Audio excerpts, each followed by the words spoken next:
دور حدیث کے فارغ طلبہ میں حضرت مولانا دانش خان صاحب جلالیہ،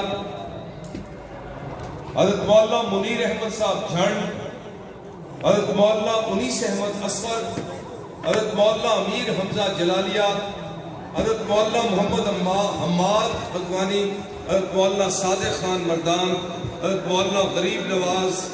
سلیم خان، حضرت مولانا محمد عثمان بھگوانی، حضرت مولانا صالح محمد گولرا،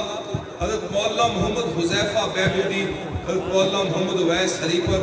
مولانا مدثر علی شکردرہ، مولانا نعمان خالد ہزاروی ہری پور، مولانا محمد توحید امیر، مولانا محمد طاہر کوہستان، مولوی سیف اللہ کوہستان، مولانا پیر حبیب الرحمن قالو کلام، مولانا اعظم خان مردان سے یہ خوش نصیب شریک طلبہ دور حدیث ابھی تھوڑی دیر کے بعد علماء کی صف میں شامل ہو جائیں گے۔ معزز مہمانوں کی آمد کا سلسلہ چل رہا ہے۔ میں تمام سامعین ذی وقار سے دستبستہ گزارش ہوں، مجلس اور اس مبارک تقریب کے اور علماء کے آداب کا لحاظ رکھتے ہوئے آنے والے معزز مہمانوں کا استقبال کیجئے۔ دو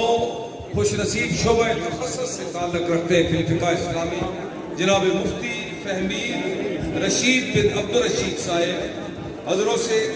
اور دوسرے خوش نصیب شعبہ تخصص فی الفقہ اسلامی سے مفتی محمد عمران، ان کا بھی تعلق حضر و شہر سے ہے۔ تمام فارغ طلبہ کو دل کی اتھاہ گرائیوں سے مبارکباد پیش کریں۔